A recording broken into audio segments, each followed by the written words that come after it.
Hey everybody, the topic of this video is target fixation. What is target fixation? Well, essentially it's when, for whatever reason, you pick a unit in your opponent's army, be it a vehicle, squad, or a monstrous creature, and you fixate on it. Maybe because you don't like that particular squad or unit, maybe because it's really effective against you, maybe because it just won't die, or maybe it's because you're scared of it. But for whatever reason, did I just say scared? If it did, that's really sad. Maybe not scared of it. There we go. So, for whatever reason, you fixate on it. And in fixating on it, you fire everything you can possibly shoot to hurt it at it. This is primarily a shooting phase thing, so I'm going to talk about it only in terms of shooting. But basically, any weapon that has the slightest chance of hurting it, by glancing it or possibly wounding it if it's a non-vehicle, you shoot at it. And one of two results happens. Either you destroy it, or you don't, and you just wound it a little bit, or nothing at all. So, A, you destroy it. B, you don't destroy it, and it's either wounded a little bit or unscathed. In both cases, regardless of whether or not it's one shooting phase or multiple shooting phases, especially when it's multiple, your opponent's army is benefiting from this because the rest of it can advance without worry as much. You're not putting much heat or pressure on other aspects of its army, and those things can move ahead unscathed for the most part. Even if you have a couple of units in your army that can't hurt whatever you fixated on, so you have it shoot at other stuff, it's not as effective as if you have proper fire control. So, how do you deal with target fixation? Well, the first thing really is to determine if target fixation is your actual problem. And keep in mind this happens to everybody, not just novice players or people new to 40k or wargaming, but anybody from the highest veteran player to the newest 40k player. So, how do you identify it? Well, look at what you're fixating on for the most part. If it happens to be a trend where you're primarily fixating on a vehicle unit or you're primarily fixating on a non-vehicle unit, take a look at your war gear. It may just be a war gear / tactic problem. If you find that your war gear isn't up to the task, change your war gear. Maybe a change in war gear will alleviate your problems. If you find that you have the proper war gear, maybe it's your tactics. For example, if you've got Melta to deal with, or Melta-like weaponry to deal with vehicles, but it's not working, are you getting close enough to really make use of the Melta rule? If not, maybe you should try, and if that's not fitting in with your tactics for that particular armor list, switch out the Melta for a higher strength, longer range weapon. That may help. But if you have the appropriate weapons and tactics in order and you're still fixating, chances are it's target fixation.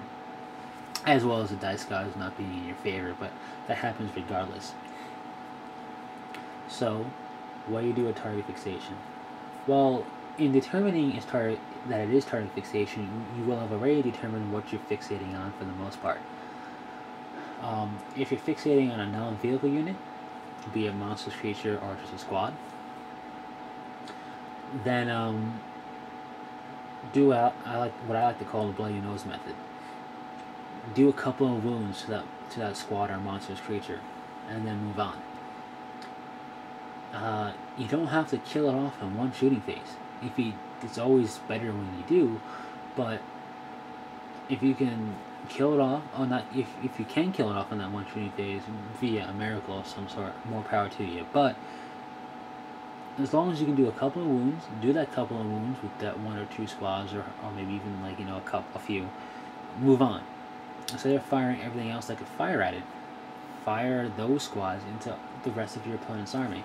In doing so, not only will you give a bloody nose to that squad or monstrous creature, but you'll also bloody, more so, your opponent's army, making him potentially slip up or be a little bit more defensive, a little more conservative.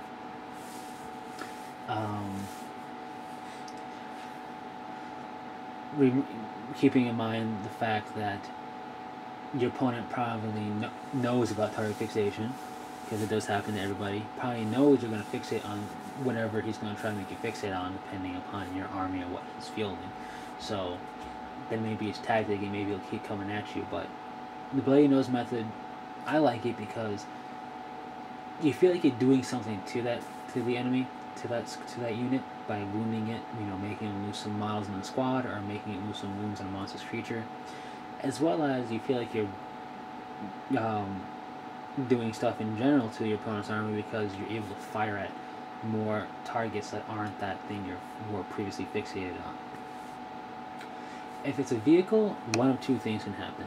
If it's immune to crew stunned or shaken, you're going to have to do the bloody nose approach, but in terms of vehicle damage. So if you're able to destroy a weapon, move on from there. If you're able to immobilize it, move on from there.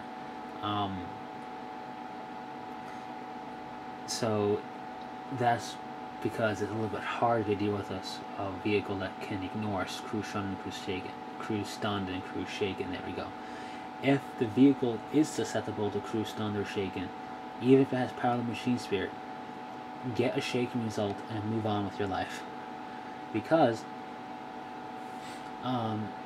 most of the tanks you're going to fixate on will probably be things that, even if they can transport, it's their weapons that are posing more of a problem to you.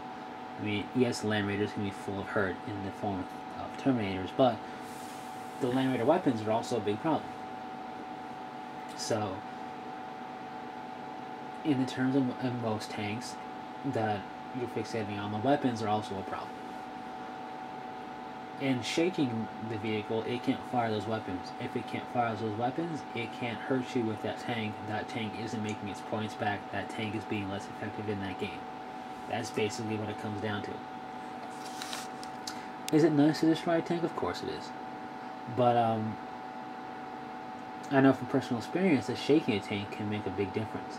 I was facing a Land Raider Crusader, and I shook the hell out of it because I suck at rolling. But that was very effective. It only being able to fire one weapon because of power of the machine spirit while shaken was a lot better than it firing all of its weapons at me. So, something to keep in mind. There is a third result that you can do, but it's not limited to vehicles. It can be against vehicles, against non-vehicles. It can be whether you're fixating or not. And that is ignoring a squad or a vehicle and training it to follow you around. This only works with really slow units, things that don't move more than 6 inches, and things that don't have fleet. So, if you're able to use a squad as bait to try and trail them away from a portion of your army, you can do that as well. But I'm not covering that here. But in case you're thinking about that, yes, that can also work depending on what you're facing. So that's primarily it for target fixation. It's something that affects everybody, and I think knowing that it's happening can help you out. Sometimes it's annoying. You want to destroy that unit. I know. I love destroying my opponent's stuff. And when I don't, it gets annoying. But don't let that trap you, because that can really put the hurt on your army and not your opponents when you fixate on something. And your opponent may use that to their advantage. They may field a Land Raider or a monstrous creature or a particular squad knowing you're going to try and take that thing out, thus fixating on it. Don't fall into your opponent's tricks, basically, with that. But that's it for target fixation. Just a generalistic look at it. Hope this was interesting and not too boring for some people. If you have any questions or comments, feel free to leave them in the comment section or PM me. And until next time, take it easy.